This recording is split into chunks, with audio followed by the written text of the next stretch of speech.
আমি এই জন্য তো নিজে আগে যেমন তুমি সারা জীবন খালি বলদামি করবা হ্যাঁ সারা জীবন তোমার নিয়ে সংসার করে আমি অশান্তিতে ভুগছি আজকেও তুমি এই অশান্তিগুলো করবা পাইছো দেও শালা কি যন্ত্রণা হ্যাঁ ওই রাস্তার পাশে বাড়ি না হ্যাঁ রাস্তার পাশেই তো হ্যাঁ দেখ হয় জায়গায় ই কাটতেছে টিবল কাটতেছে এটা এই বাড়ি হ্যাঁ ওই আপনার নাম কি এই ভাই ইয়ের নাম ই কারা ওই যে শমশের কেনা শমশের হ্যাঁ আছে আপনি ও এই যে পাইছি ভাই পাইছি হ্যাঁ কি আছে হ্যাঁ হ্যাঁ সবগুলা নিয়ে হোম ও ওই যে দেন তাহলে বাইরের লাগে কথা কন শমশের বেলার কথা কন ওই যে আমার দোকানে মাল আইছে বুঝছেন মাল আইছে হঠাৎ করে কি আর ওই যে পাইপের হ্যাঁ পাইপের মাল আইছে এটা টাকা দিতে পারি বাইরের কথা কন সালাম আলাইকুম হ্যাঁ কিছু দে পরে কাজ টাজ করে সব লয়ে এ ভাই যায় ঠিক মতো কাজটা করেন ঠিক আছে এটা কাজটা করলাম আমাকে দোকানের শুরু আরে না তে তো আছে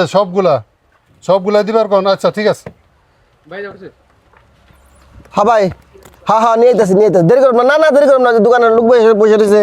না আমি হানিয়া পড়তেছি আইতে আমার 5 মিনিট লাগবে না তাহলে কত দিতে হবে ওই বাকি যেটা আছে দেন আমি তো আর জানি না 30 এর কথা কইলো তাহলে 30 দিয়ে দেন আমি তো আর জানি না আমার খালি কইলো টাকা নিয়ে দিতে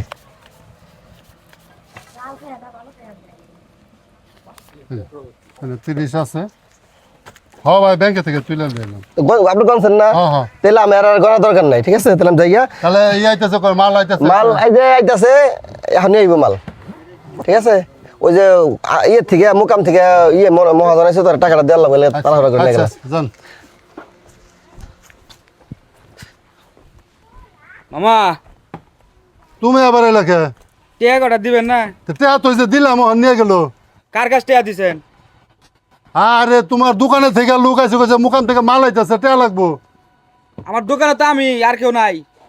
আই রে যন্ত্রণা রে তুমি আগে কইবা না আমার লোকজন নাই আপনি টিয়া দিছেন কার কাছে এই যে স্যারা তোমার দোকানের নাম গুলো পরে স্যারা টাকা দিলাম 30,000 টাকা দিয়ে দিলাম কোন সারা নাম্বার আছে নাম্বার তো নাই কাজ কাম চলতেছে হ্যাঁ তো যে ফোন ধরাই দিছে আমার পরে কইলে যে হ্যাঁ দিয়ে দাও দিয়ে দিছি আমার কোনো ছেলে ফেলে নাই থাকলে তো আমি আপনাকে ফোন দিয়েই বলতাম আমার আরে হের ঘরে পুল আইছে ওই যে পাইপ টাইপ আনবো 30,000 টাকা দিলাম হ্যাঁ, তুমি অনায় দিছিলা। কইতাছে বলে টাকা নেয় না হের ফুলাই কেন নিছে হ্যাঁ হের ঘরে বলে ফুলা আনি নাই আমিও জানি না আমার তো ঘরে কোনো পোলাহানি নাই কি করতে তুমি কারেন্ট ছোটে হ্যাঁ আরে স্যার আইলো হের দোকানের নাম কইলো আরে ফের আছে তুমি স্যারের জিজ্ঞাসা করবে না আমার পোলাপান থাকলে তার আমি নিজে আসতাম না আপনার 30,000 পোলা দরকার, আমার পোলাপান থাকলে তার আমি নিজে আসতাম না 30,000 টাকা তো তুমি দিয়া দিলা তুমি একবার যাচাই করে দিছো আমার তো ফোন ধরাই দিছে কইলো যে টাকা দাও, টাকা দিতে। বাজান কি করছো একবার জিজ্ঞাসা করছো তুমি যে কারে ফোন ধরে দিছে আরে কোন কারণে লাগে ওই যে ওই টাকা পাইপের লাগে 30,000 টাকা বাকি আসাল তো কইছে হের ঘরে ফুলা আনাইছে পর দিয়ে দিছে আবার এই কইতাছে বলে টাকা দাও এই তুমি ভালো করে জিগাও গো আরে তো ফোনে করে পরে মানে বাইক কথা কইছিল কই না চালাকি করে শিকার হইছেন আপনি আর আজকে আমার মতন মানুষ দেখে তোমার সংসার কইরা গেল অন্য সব মানুষের জীবনে তোমার সংসার করে গেল ভাবি থেকে ভাবি টাউট লোকের পাল্লায় পড়ছেন আপনি এখন আবার দাও জানি মানে দাও আমার বাইরে সংসদ মানুষ বোঝা নাই ওই যে তুমি কই পাইবা তোমার তো আর দৌড়ো। দূর আবার কোকি লিখা হ্যাঁ তুমি আজকে বাড়ির মধ্যে আহো তোমার কাজ আজকে করাবো তোমার সংসার আমি আজকে করবো বালা মাইসের সামনে ভাবি থামো তো ওই ফোনে মানে কথা কইছে বেড়া কই না চালাকি করে টেডি না বাকি এ দেখছো কেমন ব্যবহার হলো কয়টা টাকা গেছে এর মধ্যে ব্যাপারে দোকানে দেয়া করেন আমার আমি গেলাম ভাবির আগে থামো তো ভাই আহো আহো